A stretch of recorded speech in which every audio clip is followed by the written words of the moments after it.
La producción de Otra Mañana se comunica con el nuevo Motorola Moto G86 5G.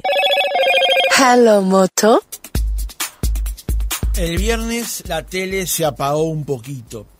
Es que Cacho de la Cruz falleció a los 88 años de edad. El comunicador estaba internado desde hacía algunos días por una afección respiratoria. Estaba acompañado de sus hijos, incluido el menor, Santiago de la Cruz, que viajó de Barcelona, donde vive, tras enterarse del quebranto de salud de su padre.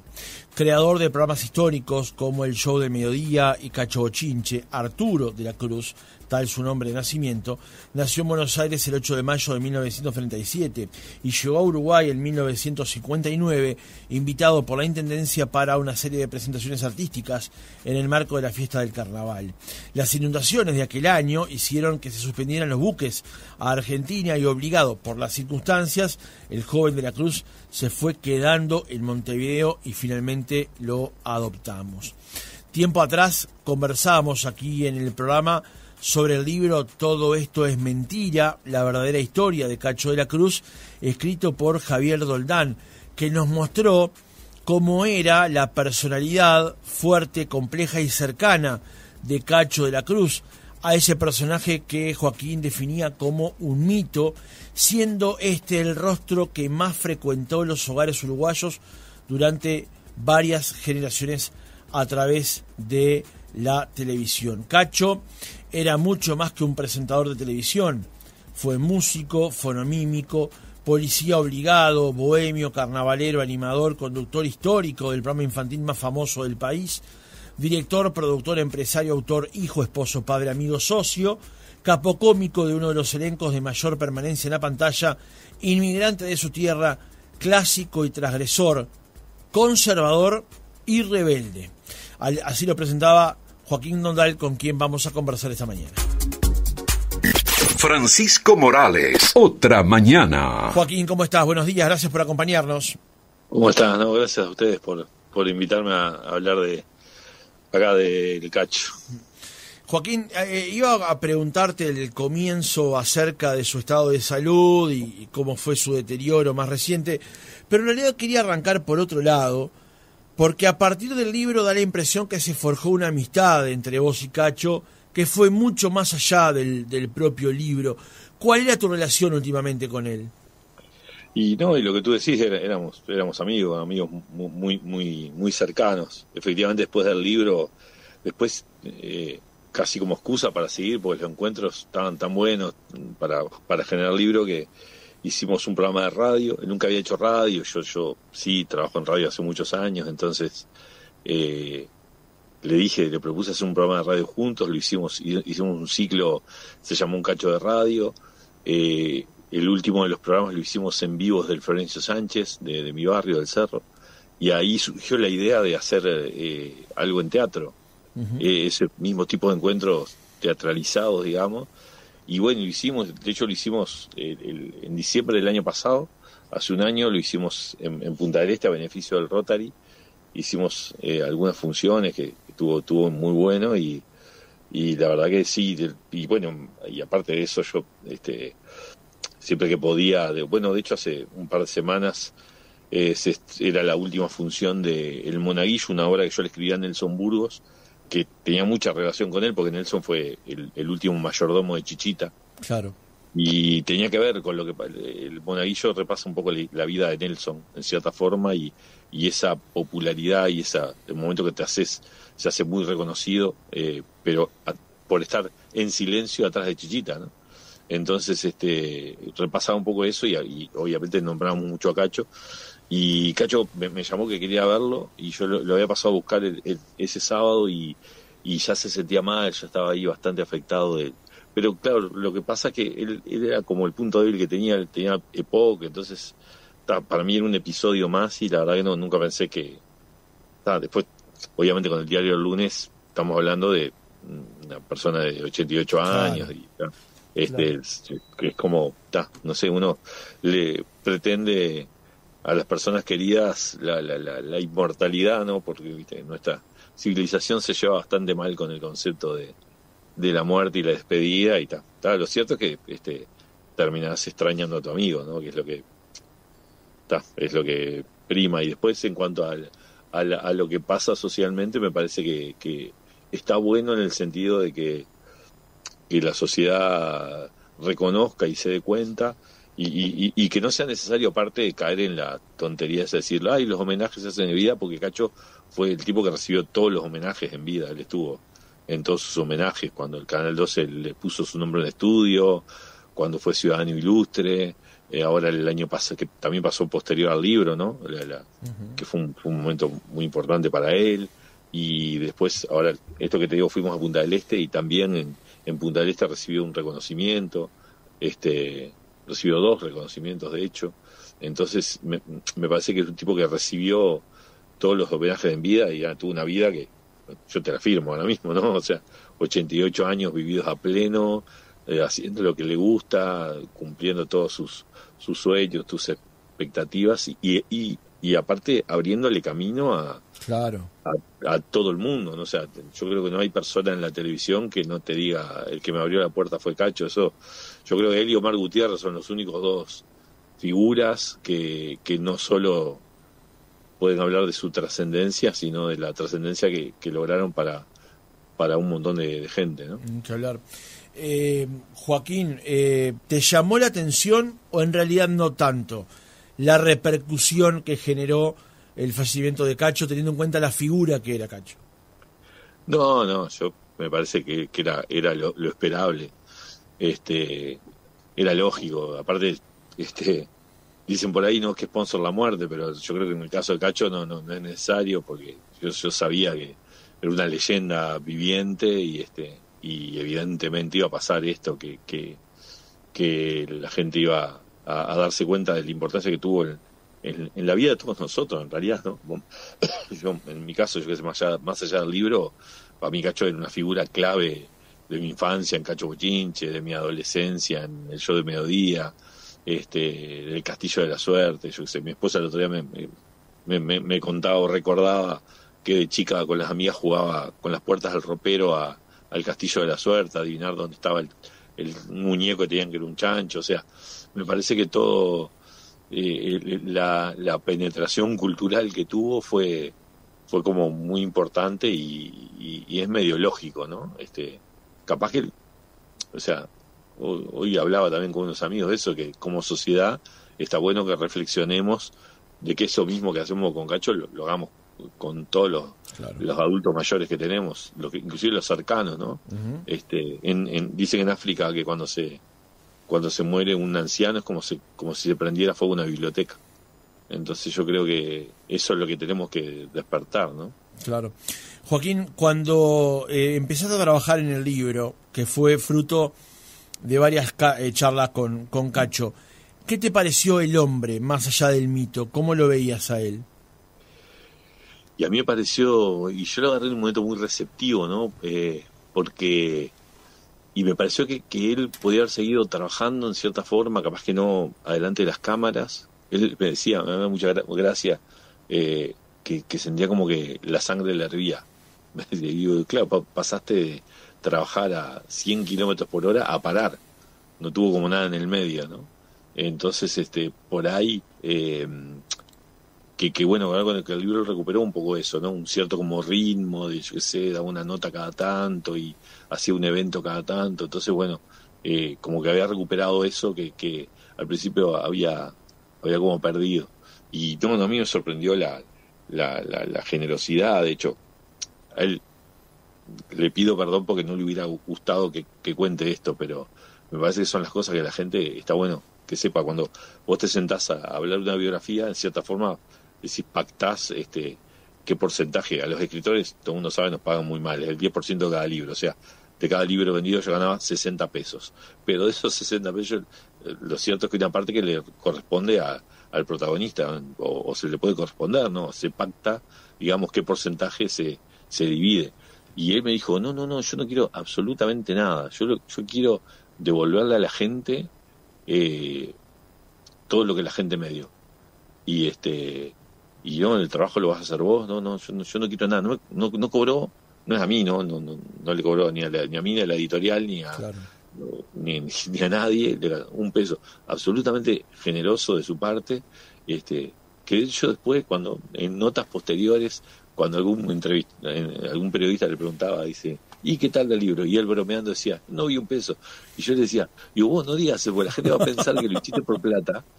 O eso es lo que te digo, cuando salimos lo del teatro, nosotros hicimos un montón de funciones, todas con entrada gratis. Me decía, no, vamos a divertir a la gente, vamos a entretener a la gente, vamos a que la gente lo pase bien.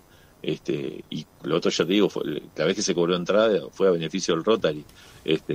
Entonces, me parece que es esa faceta de Cacho, lo que quería hacer era eso, él quería como devolverle a la gente todo lo que le había dado durante toda su carrera. Uh-huh.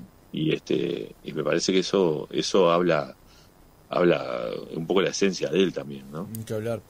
Joaquín, hay mucha gente que a veces en una carrera en los medios va yendo hacia donde le piden las autoridades del medio para el que trabaja, o a las puertas que se van abriendo o cerrando, y a las ventanas que se van abriendo o cerrando. ¿Cacho logró crear la carrera que él quiso, o en realidad vio unas oportunidades y se mandó, o en realidad también confió en, por ejemplo, los consejos que le daba Jack, el dueño de Canal 12? Sí, él idolatraba a Jack. Entonces, yo me he dado cuenta, bueno, hay como una combinación, porque él les proponía, Jack le decía que sí, pero si le decía que no, él no se la peleaba. Y le dijo que no a muchas cosas, Él sketch inclusive, pero yo lo que me he dado cuenta de Cacho, que de cierta forma aprendí él con admiración, porque uno como artista, llamémosle, suele hacer lo contrario, que es enamorarse de sus ideas, enamorarse de sus creaciones y defenderlas a capa y espada. Y sin embargo Cacho, él hacía algo y decía, y dice que bajaba ayer, le decía, vos eso no lo hagas más. Y él no lo hacía más, no tenía como ese reparo, y te lo contaba así también. Porque el tipo que más sabía de televisión del mundo. Entonces vos decís, pero no te hagas ganas, porque él me contaba sketch que a mí me parecían una genialidad, que lo llegó a hacer, de hecho. Yo decía, pues es una maravilla, sí, pero me llamó el ingeniero y me dijo, no, eso no lo hagas más. Y yo, nada, y bueno, ya se me ocurrió otra cosa, que también habla de que tipo tenía tanta creatividad que no era necesario empantanarse en una idea, ¿viste? Pero inclusive no era un tipo que se aferrara. A ver, nosotros estamos en un momento social en que parece que aferrarte a tus convicciones políticas es como lo mejor que te puede pasar. Y Cacho, por ejemplo, hacía un sketch que era la inauguración el aniversario de un bache. Había un bache en la ciudad y ellos iban con las cámaras y le festejaban el feliz cumpleaños al bache, ¿no? Estamos hablando de hace un montón de años. Y un día, claro, se ve que hubo un llamado político al canal. Y dije, eso nada más porque los políticos se calientan, y digo, hago otra cosa. Cualquier otro ha dicho, no, porque yo lo voy a hacer, porque es una forma de denuncia. Sí. Él como que no, pero él no lo veía como una debilidad eso, ¿entendés? Además eso podría haber sido utilizado políticamente, ¿no? Para decir, la oposición tal cosa, el gobierno tal otra, digamos. Imagínate, claro, en ese momento, aparte, claro, estamos hablando, ni siquiera sé qué partido político gobernaba en ese momento, ni siquiera importa. Pero lo que voy es que el tipo, él eso te lo contaba como no se lo contaba con vergüenza. Es decir, yo tuve que bajar un sketch mío porque le molestó a los políticos. Él hacía otra cosa y ya está. Porque él como que entendía muy bien que está bueno y es hasta discutible, pero él lo entendía así, que era claro. Que bueno, que un medio funciona, necesita apoyos, y si los apoyos se ofenden, los apoyos no están, y si no hay apoyo, no hay trabajo. Y no tiene trabajo él, y tampoco tiene trabajo a las 150 personas que trabajan con él. Entonces su forma de cuidar el trabajo de las 150 personas que trabajaban con él era un poco seguir la corriente, pero no por eso dejar de transgredir, dejar de proponer cosas, ¿no? Él buscaba otra forma, lo hacía de otra forma, generaba otra forma, pero él no le tenía miedo a lo comercial. Él iba cuando íbamos a algún programa que tenía mucho sponsor, me decía, che, está bien vendido esto, ¿no? Pero lo decía con admiración, viste que a uno como consumidor eso le fastidia, dice, che, cuánta publicidad hay acá, no sé qué, y a él le parecía que estaba bueno, o sea, claro. Pero él porque entendía que eso era lo que sostenían los programas, ¿no? Era lo que los programas estaban buenos, pero además de estaban buenos, se vendían mucho. Y porque se vendían mucho, se podían hacer y estaban buenos, o sea, y lo podían mejorar, era como un ciclo. Y él sabía jugar a ese juego. Entonces, está uno que no sabe jugar a ese juego, se puede como enojar o se puede entenderlo y manejarlo. Yo el otro día, en estos días, repasando las 1000 discusiones que teníamos, buenas, ¿no? Discusión de amigos. Cacho tiene una cosa buenísima cuando discutía, sobre todo política, que no le gustaba especialmente la política, pero él era un tipo que manejaba muy bien el terreno de la duda. Él nunca estaba como muy seguro de nada, o sea, o si él lo estaba, no te lo defendía. Uh-huh. Entonces vos, cuando le hacías un contrapunto, él enseguida como que y te dejaba medio como discutiendo solo, y yo decía, esto en las redes es imposible, ¿no? En las redes parece que uno, cuanto más seguro está de lo que dice, mejor persona es. Sí, sí. Y tiene que ser urgente de comunicarlo, además. Claro, yo estoy seguro de esto y yo te defiendo esto a capa y espada y busco argumentos abajo de las piedras, y si no tengo, invento argumentos, miento y me aferro a esa mentira y voy con esa mentira hasta el fin del mundo. Y Cacho me decía, no estaba seguro de nada y como que le sacaba muy importancia a las convicciones, y eso de última, yo creo que es hasta contracultural, ¿lo viste? Uh-huh. Joaquín, con respecto a la familia de Cacho, esta familia con distintos ensambles, digamos, ¿qué pensaba él de su familia y de cómo la gente, esa entelequia llamada gente, miraba a esa familia, con su primer matrimonio, con Titina, luego con Laura, los hijos que se dedicaron a cosas similares y a cosas completamente distintas? ¿Cómo lo veías eso? Los hijos decían una frase preciosa, es que cada uno de ellos tenía su mundo y todos ellos eran su mundo.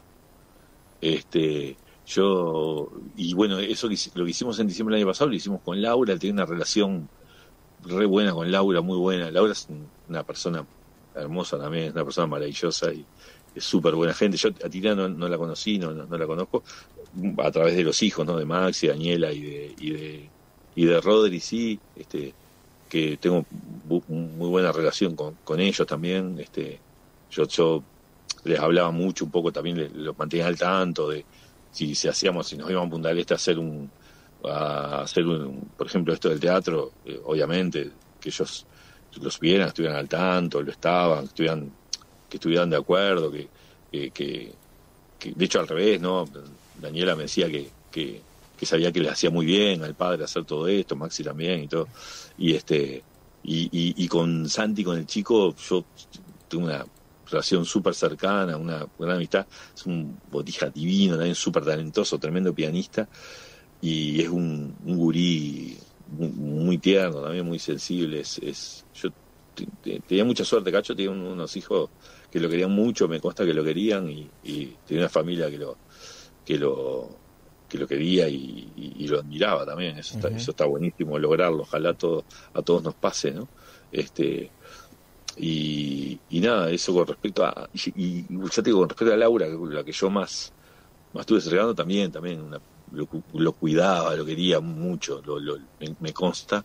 Y además la mamá de Laura, Laura es mucho más joven que Cacho, generacionalmente la mamá tenía la edad de Cacho o por ahí. Es una señora divina también. Todas las semanas iba a ver a Cacho y a tomarse un café con él, y hablaban, se hicieron como muy cómplices.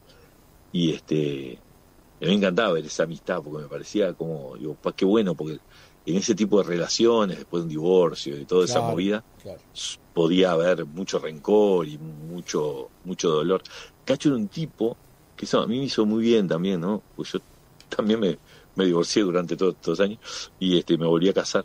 Y él, cuando hablaba del tema ese de los divorcios y cuando veía a las personas enojadas y eso, le decía, pero le enoja porque le duele, y hay que entender que está enojado porque le duele. Y claro, yo decía, qué bien poder tener esa visión, ¿no? O sea, ver a una persona enojada y no pensar en defenderla o en atacarla, sino en pensar que es una persona que está dolorida y que capaz que tenés que callarte la boca. Y es un tipo que se callaba mucho la boca frente a mucha gente que salía a hablar. Por ejemplo, a veces viste en las redes que la gente dice cosas y él sabía las cosas que decían, y decía, bueno, pero la gente es así, necesita a veces comportarse así, y uno a veces se tentaba, ¿no? Uno se tienta a decir, vos mirá que eso no es así, o sea, cuando alguien dice algo, ¿no? Claro. Y él decía, no, hay que dejar que la gente diga, no pasa nada. Me parece que tenía una actitud muy, muy, muy buena que tenía Gacho. Claro. A Santiago lo entrevistamos aquí este año, hace unos meses. Comparto 100% esas características que descubrí. Es un pianista en constante elevación, digamos, que además pegó un cambiazo en el momento porque eligió irse a vivir a Barcelona para profundizar con esos conocimientos, con lo que le pesaba dejar a la madre y al padre aquí también, ¿no? Sobre todo el padre ya con una edad avanzada, ¿no? Sí, ahora, yo migré también, los que migramos con padres grandes, es una decisión muy dura. Claro. Ahora, de Daniela no sabemos tanto, Joaquín. Daniela vive en Estados Unidos hace muchos años. Daniela y Cacho, una cosa que le pasó fue como que hubiera dividido sus talentos en sus hijos. La música de Rodrigo, la conducción y todo lo actoral y lo histriónico de Maxi, la producción y la capacidad ejecutiva, eso es de Daniela, y la música finalmente también en Santiago, ¿no? Bueno, y Rodrigo la parte técnica también, ¿no? Que claro. Es sonidista en Canal 12. Entonces como que hubiera fragmentado sus talentos en toda su descendencia, algo bastante curioso que le pasó.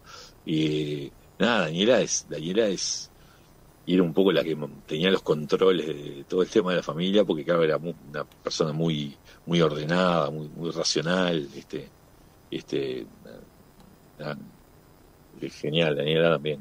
El Cacho confiaba mucho en ella, cuando tenía que tomar decisiones así medias complejas, y todo lo hablaba con Daniela, era como su fuente de consulta. Claro. Ya que el otro día estaban conversando acerca de Tinelli, y mi expresión era con Jorge Pitalúa, que es nuestro operador y con que conversamos todos los días. La frase que me salió fue: qué mal que envejeció este hombre, que estaba en la cresta de la ola, millonario, todo lo demás.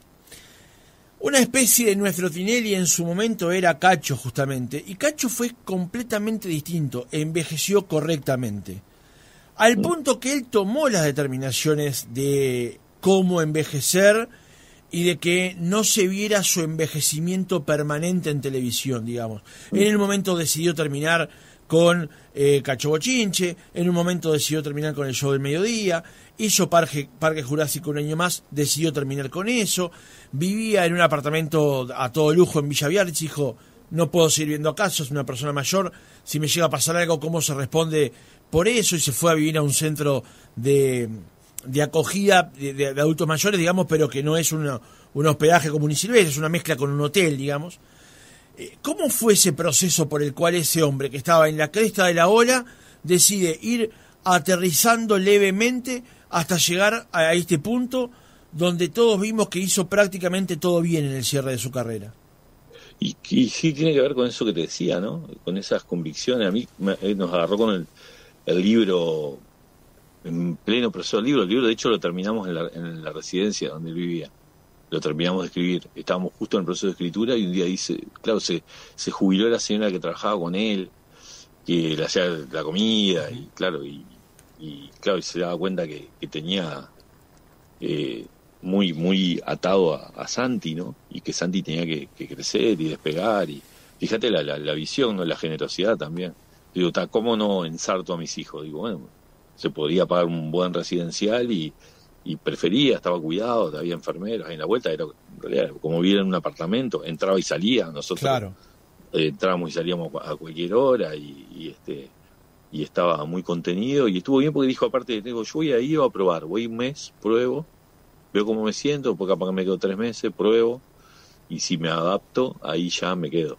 Sí. Y se adaptó y se quedó, ¿viste? Eso me parece que está bueno, o sea, buscó un lugar, y la verdad que estaba bárbaro, ¿no? Un lugar seguro, y que tenían médicos, psicólogos. Se llama Los Álamos el lugar, para que la gente que nos está escuchando sepa, se llama, es el nombre. Sí, claro, tenía gimnasio, estaba bárbaro el lugar. Yo lo bromeaba, decía, cualquier día me quedo yo acá, está buenísimo.